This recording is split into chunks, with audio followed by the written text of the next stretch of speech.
하나님 말씀 디도서 2장 1절로 10절 신약성경 348면입니다.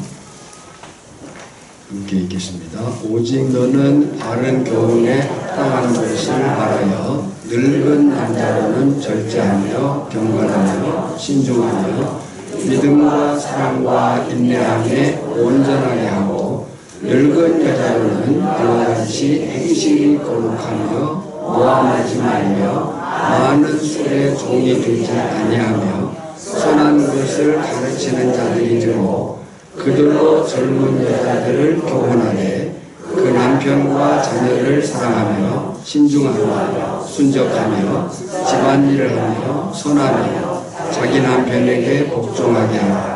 이는 하나님의 말씀이 비방을 받지 않게 하려 함이라. 너는 이와 같이 젊은 남자들을 신중하도록 권면하되 범사에 내 자신이 선한 일에 본을 보이며 교훈에 부패하지 아니함과 단정함과 책망할 것이 없는 바른 말을 하게 하라. 이는 대적하는 자로 하여금 부끄러워 우리를 박하다 할 것이 없게 하려 함이라. 종들은 자기 상전들에게 범사에 순종하여 기쁘게 하고 거슬러 말하지 말며 훔치지 말고 오히려 모든 참된 신실성을 나타내게 하라. 이는 범사에 우리 구주 하나님의 구원을 빛나게 하려 함이라. 아멘.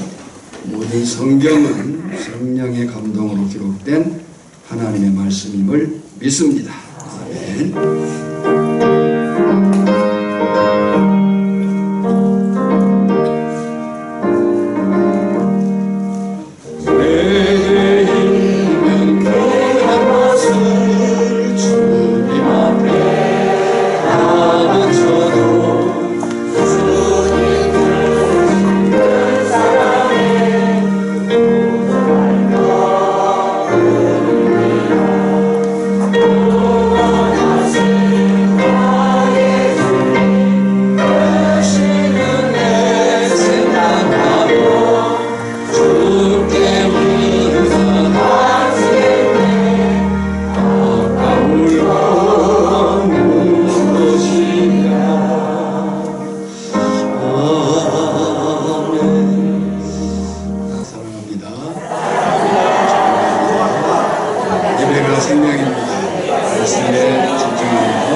하나님께 말씀하여 주옵소서. 마음을 엽니다. 듣고 깨닫고 말씀하고 살겠습니다. 우리는 2025년 나 자신이 교회로 살겠습니다 라는 미션으로 1월 첫 주부터 교회에 대한 말씀을 나누고 있습니다. 그리고 지난주부터 디도서를 통해서 교회다운 성도답게 라는 주제로 말씀을 나누고 있고, 시간적으로는 AD 62년에서 64년경, 지리적으로는 지중해 동부에 위치한 그레데 섬 교회에 대한 말씀입니다. 지난주 바울이 디도를 그레데에 남겨둔 이유, 목적이 1장 5절에 보면 남은 일을 하게 하기 위해서예요. 그 남은 일은 두 가지였습니다.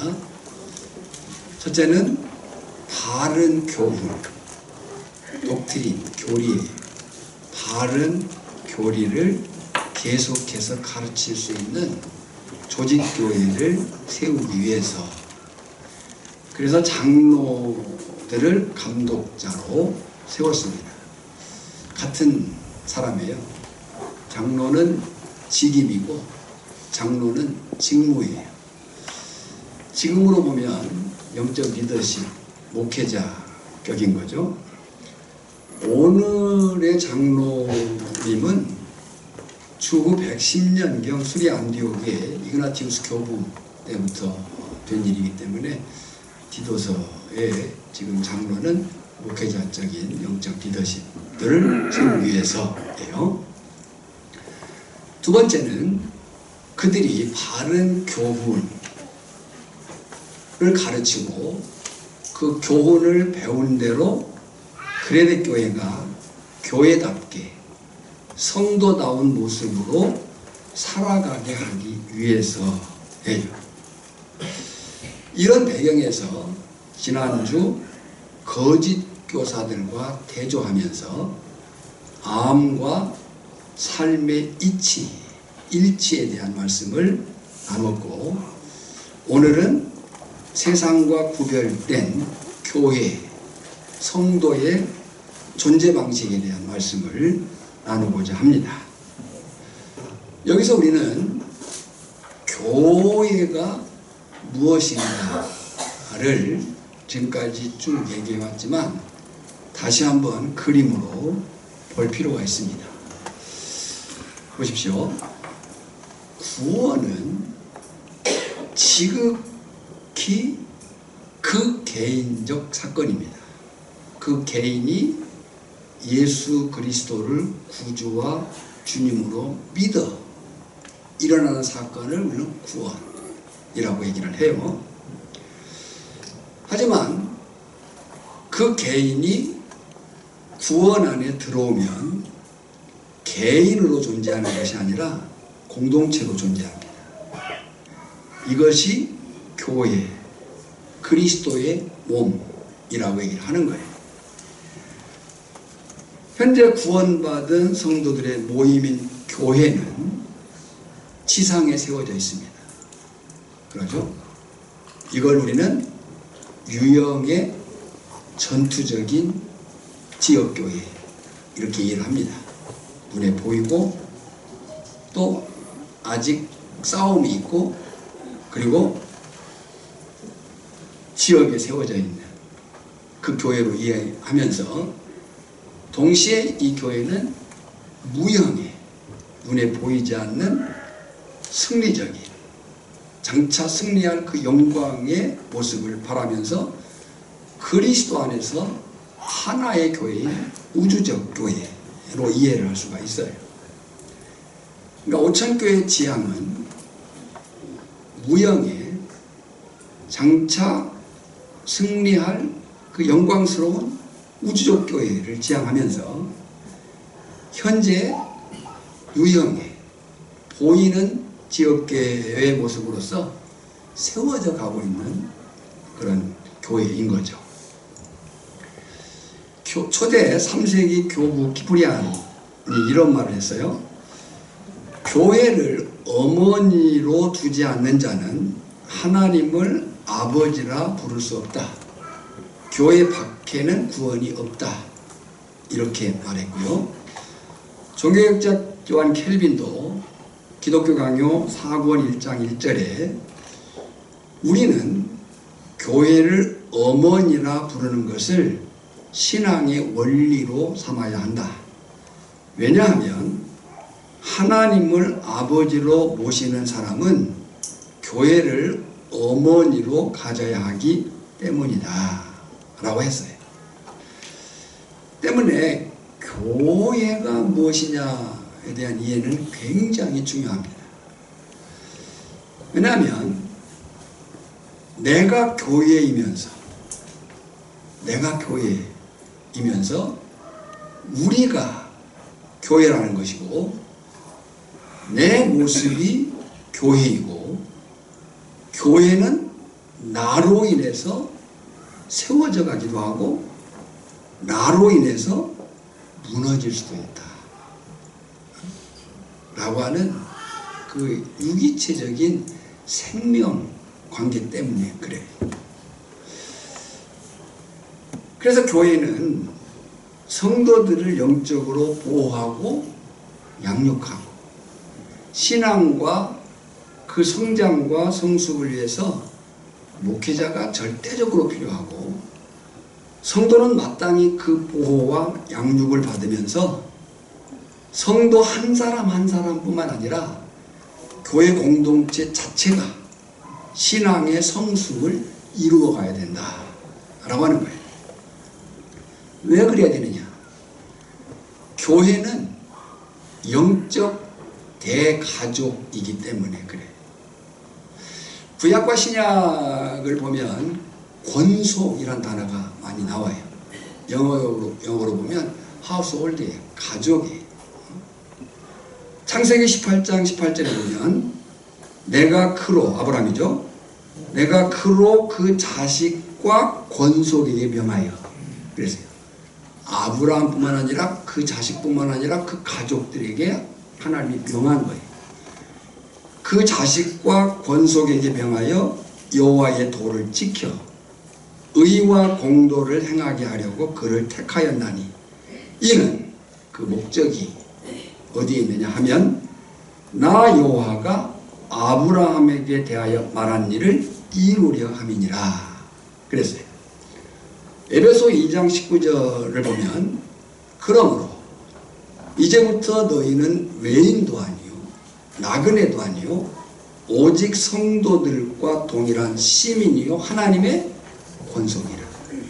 하나님 나라의 가족이라는 거예요.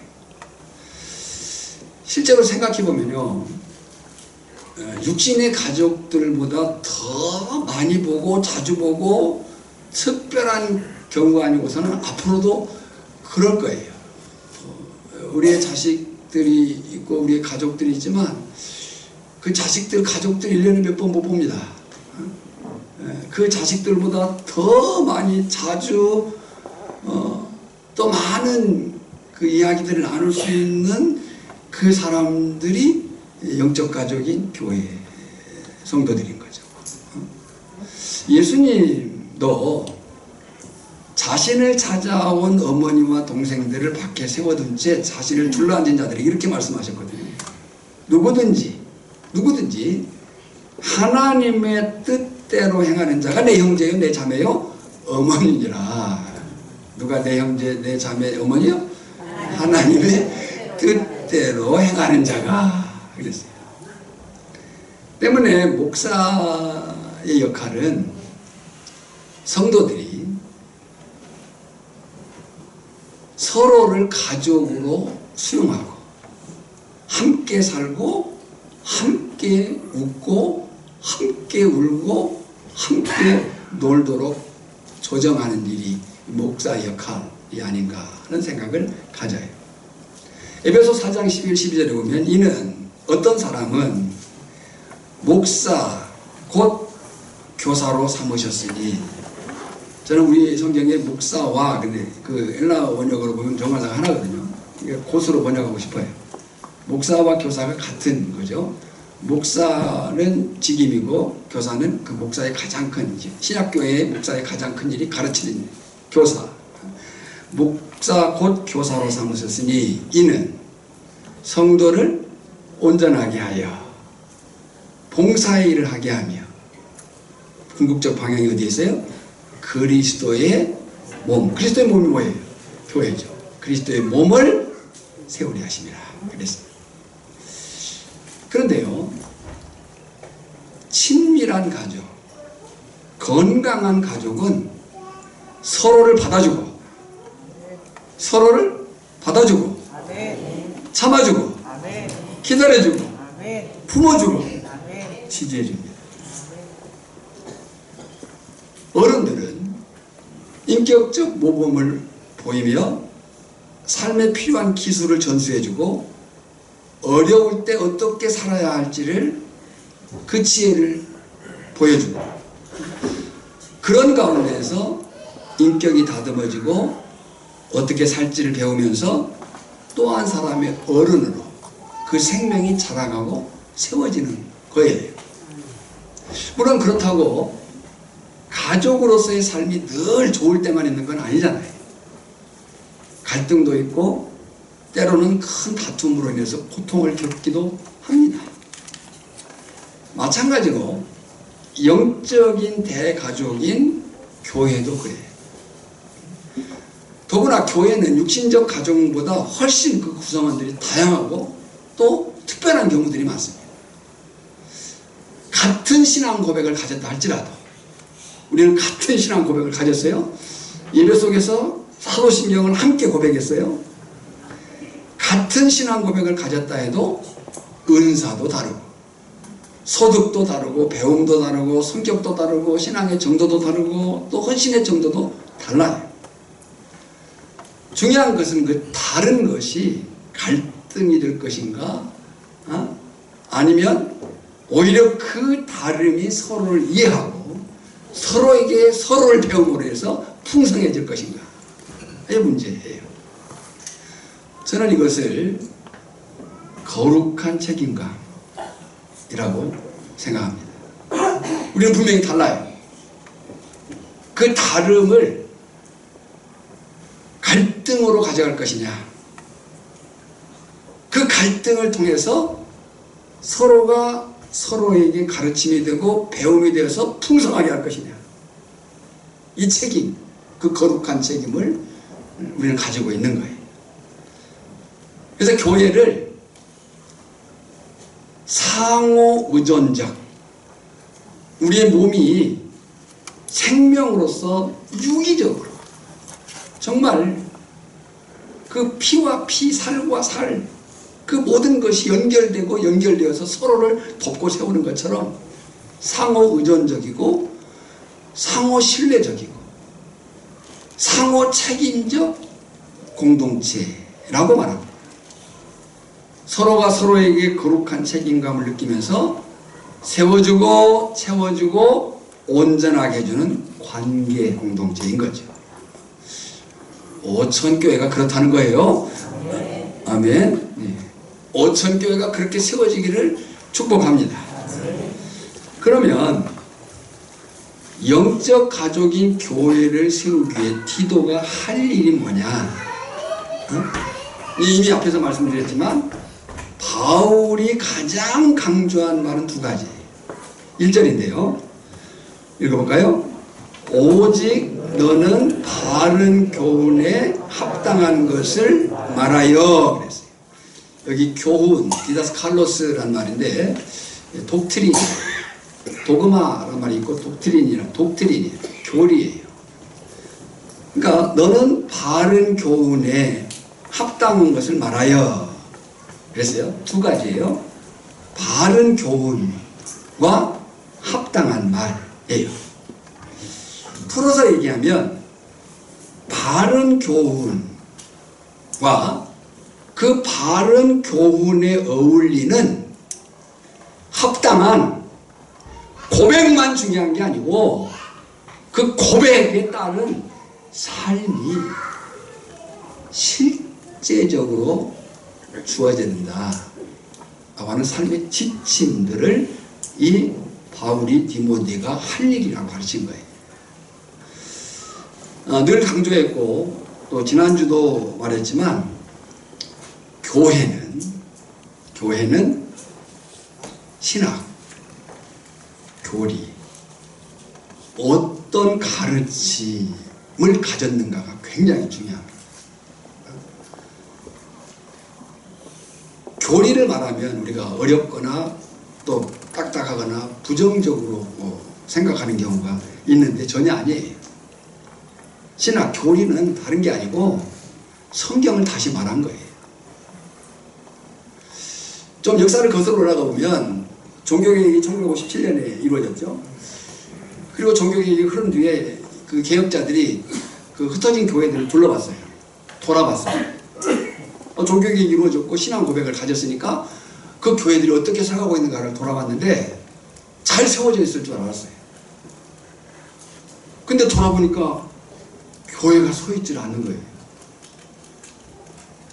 문제가 뭔가라고 할 때 그들에게 교리가, 신학이 없었던 거예요. 당시는 그렇게 그것이 중요하지 않았었어요. 그래서 이제 그 초대 종교개혁자들을 비롯한 신앙교회 고백서들이 교회사적으로 이렇게 나오는 거예요. 자, 그러니까 교리는 딱딱하고 어렵고 부정적인 게 아니라 성경을 다시 말한 거예요. 성경을 바르게 읽고 바르게 알 수 있는 안경과 같은 거예요. 여러분요, 아무리 성경을 많이 읽었다 해도요, 신학이 바르지 않으면 성경을 곡해할 수 있습니다. 이단과 사이비가 성경을 안 보는 게 아니잖아요. 그들이 얼마나 성경을 붙들고 있는데. 문제가 뭐예요? 안경이 잘못된 거예요. 잘못된 안경으로 성경을 본다는 거죠. 오늘날 성도들이 세속적 가치관과, 그래서 저는 가끔 어떤 분들이 좋은 글이라고 자꾸 뭐 카톡이나 이런 데 올리는 사람들이 있어요. 그렇게 좋은 글 아니에요. 그 성경이 말하는 가치관이나 세계관과 안 맞는 부분들이 많아요. 그런 세속적 가치관과 세계관이 우리를 많이 흔들거든요. 또 거짓된 가르침에 흔들릴 위험이 여기에 있어요. 안경이 제대로 쓰고 있는가. 때문에 바른 교훈을 기도에게 가르쳐라. 그래야 건강한 신앙이 세워지고 진정한 신앙생활이 가능하다라고 그 일을 맡긴 거예요. 오늘 우리도 그래야 될 줄 믿습니다. 그런데 오늘 본문에서 바울이 이렇게 말하고 있어요. 바른 교훈에 합당한 것을 말하여 그랬어요. 이게 논리적으로 보면 무슨 말인가? 바른 교훈에 서 있는 교회 가족들이 어떤 삶의 행동들을 해야 되는지 가르쳐라는 거예요. 바른 교훈에 서 있는 교회 가족들이 어떤 삶의 실제적 행동을 나타내야 되는가예요. 그러면서 가족 구성원을 오늘 여기 디도서는 6부리로 구분을 했어요. 2절에 늙은 남자, 3절에 늙은 여자, 성경대로 4절 5절에 젊은 여자, 6절에 젊은 남자, 7절과 8절에 내 자신 디도, 그리고 9절과 10절에 종에 대해서 얘기를 했어요. 뭐 이 부분은 그렇게 이해하기 어려운 부분이 아니잖아요. 때문에 본문대로 간략하게 살펴보도록 하겠습니다. 그리고 성경 오늘 본문을 보면서 나 자신과 내 자신이 지금 어느 위치에 있는가를 보시고 서로를 보실 수 있길 바랍니다. 나는 지금 어느 위치에 있는가, 그리고 자신이 어떻게 살아내야 교회다운 성도다운가, 또 서로를 어떻게 세울 것인가를 보라는 거예요. 물론 이것은 꼭 연령대가 아닐 수도 있어요. 여기 늙은 또 젊은 이런 표현했지만 이것이 이제 연령대로의 이해가 가능하지만 꼭 그러지 않을 수도 있어요. 신앙의 연조라든지 성숙의 차원에서도 이해할 수 있겠다. 한 가지 보면요, 이렇습니다. 먼저 나이 든 남성이에요. 2절을 보면, 저를 보는 게 아니라 성경을 봐야 됩니다. 2절을 보면 절제하며 그랬어요. 정신이 흐트러지지 말고 그랬어요. 경건하며 존경받을 만한 태도를 가지고 신중하며 자신을 절제하는 삶을 살며, 그리고 신앙생활의 기본 믿음과 사랑과 인내함에 온전하게 하고 그랬어요. 한마디로 얘기하면 나이 든 남성들은 교회 공동체 안에서의 얘기예요. 믿음과 삶의 모범이 되어야 된다는 거예요. 우리가 경험하고 있는 대로 오늘날 노인은 많습니다. 아니, 시간이 흐르면 누구나 다 노인이 됩니다. 그죠? 노인은 많아요. 뭐 누구나 다 시간이 흘러가면 다 노인이 돼요. 그런데 노인과 어른은 다르다는 거예요. 지금 노인이 되라는 게 아니고 뭐가 되라는 거예요? 어른이 되라. 어른다워라 하는 거예요. 팀 켈러 목사님이 인생 질문이라고 하는 책에서 이런 말을 했어요.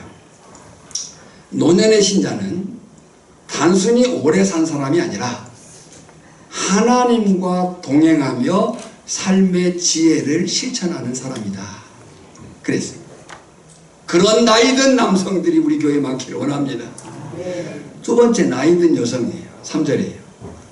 행실이 거룩하며 행동과 태도가 경건하고 도덕적으로 깨끗해야 하며 모함하지 아니하며 남을 비방하거나 중상하지 말며.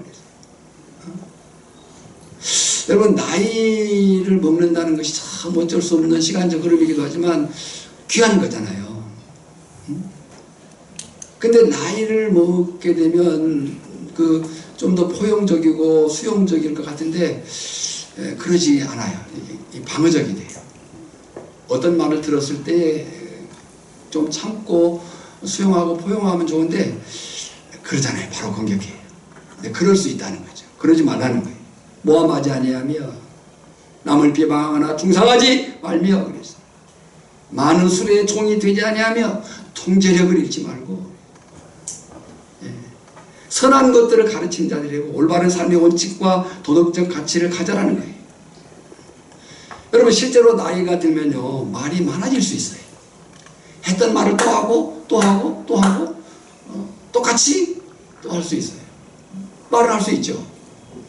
말은 할 수 있지만 지금 나이든 여성을 향한 바울이 디도에게 가르쳐라고 하는 것이 뭐냐, 교회 공동체 안에서 그 말이 은혜롭고, 그 말이 어떻고요?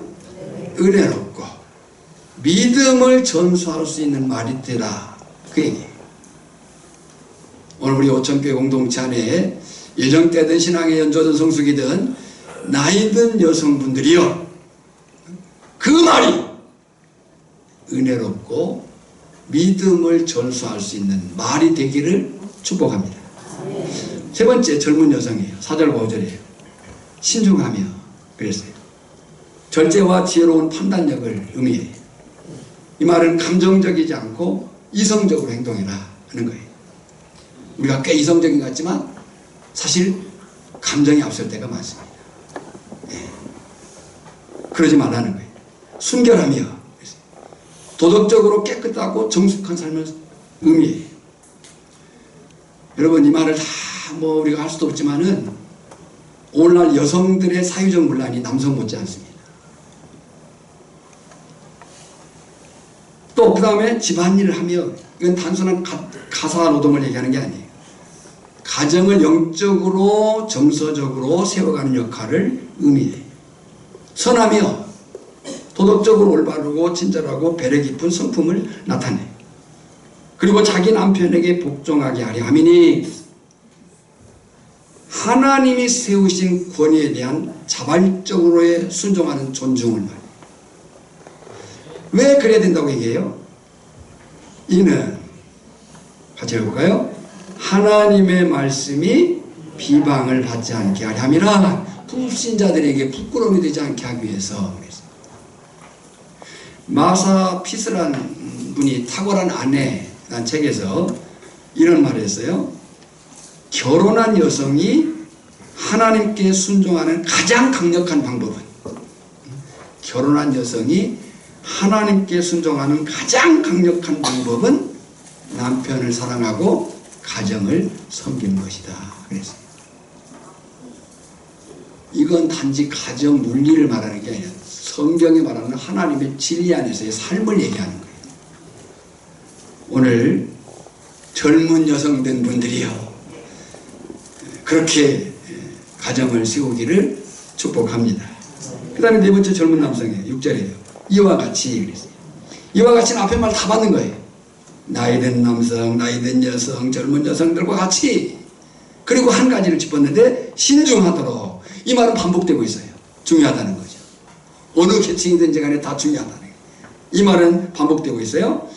영적인 삶에서 감정과 욕망을 통제하는 일이 얼마나 중요한가 하면, 실제로 젊다는 것이 귀한 일이죠. 얼마나 귀해요. 근데 그 젊다는 것이 귀한 일이지만 젊음의 가장 큰 위험이 뭐예요? 충동적일 수 있다 하는 거죠. 그 김인식 씨가 쓴 책에 보면 그때 지금의 일을 알았더라면 이런 얘기에서 그때 지금의 일을 알았더라면 그렇게 안 했을 텐데. 예전에 우리 학교 다닐 때 많이 불렀던 노래 가운데 그런 노래가 있었거든요. 안 되는 줄 알면서 왜 그랬을까? 안 되는 줄 알면서 왜 그랬을까? 지금 같으면 안 했을 텐데. 그러니까 젊음이라고 하는 것이 귀하지만 위험이 있다. 충동적일 수 있다. 말과 행동에 신중해라 하는 거예요. 다섯 번째 지도예요. 영적 리더십이죠. 7절 8절 읽어볼까요? 범사에 네 자신이 선한 일에 본을 보이며 교훈에 부패하지 아니함과 단정함과 책망할 것이 없는 바른 말을 하라. 이는 대적한 자로 하여금 부끄러워 우리를 악하다 할 것이 없게 하려 하며. 어느 공동체든지 지도자의 도덕성과 신뢰는 굉장히 중요합니다. 오늘 사회국가적으로 또 여러 공동체적으로 또 교역시도 마찬가지죠. 이 리더십들의 문제 때문에 심각한 그런 무너짐들을 우리가 경험합니다. 여섯 번째 종들이에요. 9절과 10절을 보면 함께 읽어볼까요? 종들은 자기 상전들에게 범사에 순종하여 기쁘게 하고 거슬려 말하지 말며 훔치지 말고 오히려 모든 참된 신실성을 나타내게 하라 그랬어요. 종들은 이 단어가 둘로스라는 노예라는 의미예요. 당시에는 노예 제도가 존재했어요. 여러분 노예에게 가장 큰 희망이 무엇이겠어요? 자유였겠죠. 그러지 않겠습니까? 노예, 그 억압된 삶의 자리에서 가장 가질 수 있는 큰 희망이 뭐겠어요? 자유롭게 된 거죠. 근데 그 자유를 획득하는 일에 있어서 어떤 그 폭동을 일으키든지 혁명을 일으키든지 어떤 사회적 대응을 하든지 이렇게 할 수 있었는데 그 말을 성경은 말한 게 아니고 뭐라고 얘기하고 있어요? 상전들에게 범사에 순종하여 기쁘게 하고. 이 말이 무슨 말이겠어요? 여기서 우리가 주목할 것은요, 교회는, 하나님의 나라는 혁명을 통해서가 아니고 신앙 안에서의 성숙한 태도를 통해서 세워져 가야 된다 하는 거예요. 그리스도인은 정치적 불의에 대해서, 사회적 악에 대해서 항거할 수 있습니다. 근데 그 항거가 이념에 빠지면 안 됩니다. 그리스도인이 사회적, 국가적 상황에 항거할 수 있어요. 아니, 항거해야 됩니다. 근데 그 항거함에 있어서 어떤 이념과 진영에 빠지면 안 됩니다. 복음이 뭐라고 말하느냐, 그 복음이 뭐라는가요? 성경이 뭐라고 말하는가? 그 가장 결정적 구절이 미가서 6장 8절이라고 했죠. 오직 정의를 행하며 인자를 사랑하며 이웃을 사랑하며 겸손하게. 이것이 하나님과 함께 하는 것이 아니겠느냐라고 하는 것이 미가 선지자의 외침이에요. 그러니까 지금 종들에 대해서 그렇게 얘기를 한 거예요. 때문에 오늘날 교회된 우리는 노예 제도 속에서의 종은 아니지만 그리스도의 종으로서 어떻게 교회다움 성도답게를 나타낼 것이냐, 신실함과 정직한 삶의 태도로 사는 것이 중요하다. 왜 그러느냐?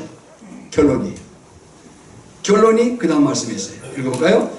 이는, 같이 읽어요. 시작. 이는 범사에 우리 구주 하나님의 교훈을 빛나게 하려 함이라 하겠어요. 거기다 밑줄을 굵게 치었어요. 이는 왜 우리가 그렇게 해야 되느냐? 어쩌면 이것이 최종 결론이죠. 오늘 본문. 나이든 남성, 나이든 여성, 젊은 여성, 젊은 남성, 그리고 지도자뿐만 아니라 종된, 오늘 사회적 제도 속에서의 종이 아니지만 그리스도의 종으로서의 우리가 왜 이렇게 살아야 되느냐 라고 할 때, 이는 범사에 모든 일이에요. 어떤 특정한 것이 아니라 매사에 우리 구주 하나님의 교훈을 빛나게 하려 함이라.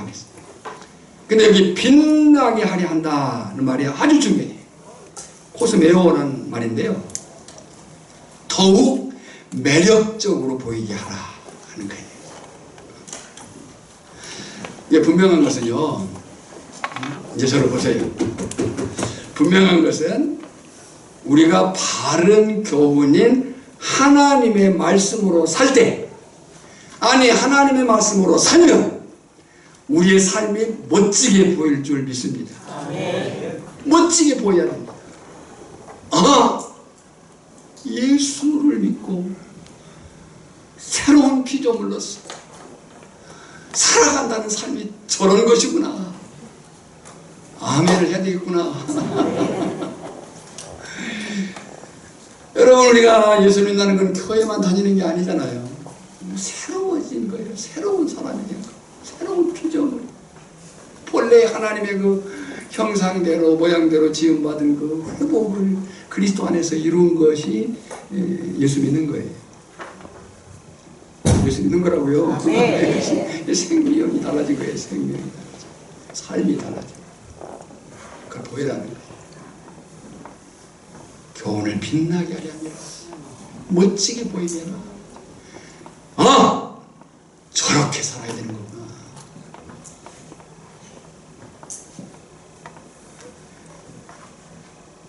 말씀을 맺겠습니다.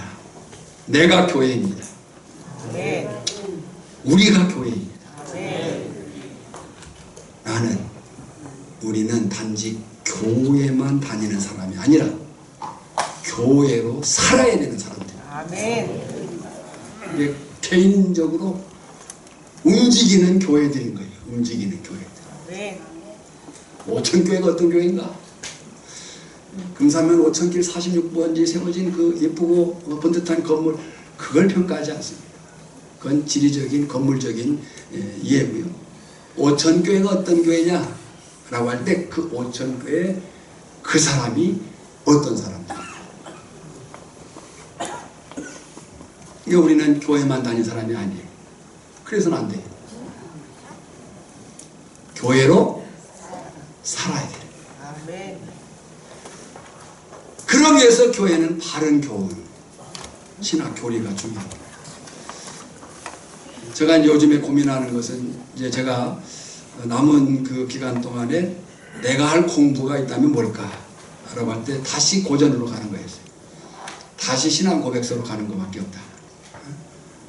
성경을 다시 보는 것밖에 없다 하는 생각을 갖습니다. 교회는 바른 교훈이 절대적입니다. 우리 오천교회가 바른 진리 안에 세워져 가기를 기도하고 힘써야 될 줄 믿습니다. 그리고 각자의 위치에서 나이든 또 젊든 종되든 그 자리에서 실제적으로 믿음으로 살아내야 되는 거예요. 여기서의 아멘이 내 집에서, 이 마을에서 사람들과의 관계 속에서 특히 이해관계를 엉키고 곤란한 그 상황 속에서 그 교회됨을 드러내야 돼요. 좋을 때는 누구나 잘할 수 있어요. 다. 그럴 때 오천교회는 건강하게 세워지고 세상은, 아니 이 금산면에 약 4,000명 살아요. 7개 리와 35개 마을이 있어요. 그 중에 5,000리에 약 400가구가 된다고 그러고 400여 명의 사람이 살아요. 서촌, 동촌, 정석은 하나님이 우리에게 맡긴 밥이에요. 그 사람들에게 교회된 나를 통해서 하나님을 보게 하게 될 줄 믿습니다. 마태복음 5장 16절에 이같이 너희 빛이 사람 앞에 비치게 하여, 이같이 너희 빛이 사람 앞에 비치게 하여 그들로, 오천리에 살고 있는 사람들로 너희 착한 행실을 보고 하늘에 계신 너희 아버지께 영광을 돌리게 하라.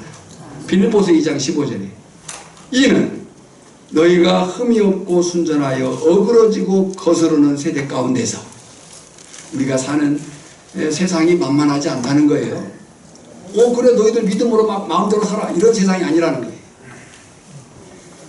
너희가 흠이 없고 순전하여 어그러지고 거스르는 세대 가운데서 하나님의 흠 없는 자녀로 세상에서 그들 가운데 빛들로 나타나며. 오늘 저나 여러분은 구별된 존재 방식을 갖게 된 사람들입니다. 그 삶을 바른 교훈 안에서 마땅히 살아내는 또 한 주간의 승리가 간증이 되기를 주님의 이름으로 축복합니다. 하나님의 말씀은 항상 옳습니다. 하나님의 말씀은 능력이고 복이고 승리임을 믿습니다. 나 자신이 우리 오천교회 공동체가 배운 바 하나님의 말씀을 따라 건강한 믿음으로 세워져 가게 하시고 우리 모두는 각자의 그 삶의 그 장소 그 위치에서 그 믿음을 실제적으로 실천하며 살아가게 하여 주시옵소서. 나의 구주요 내 삶의 왕이신 예수님의 이름으로 기도드리옵나이다. 아멘.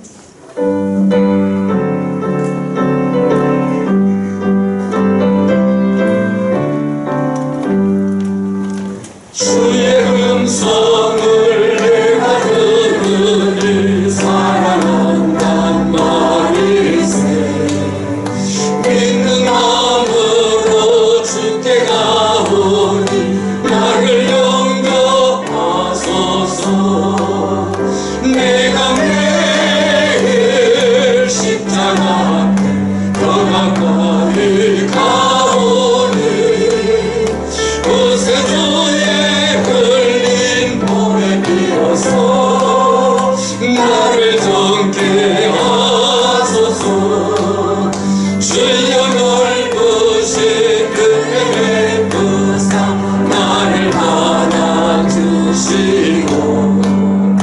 나의 품은 뜻 주의 뜻같이 되게 하여 주소서. 내가 매일 십자가 앞에 더 가까이 가오니 구세주의 흘린 몸에 비어서 나를 정케 하소서. 주의 보좌로 나아갈 때에 어찌하니 기쁠까. 주가 나를 항상 배우니 더욱 친근합니다.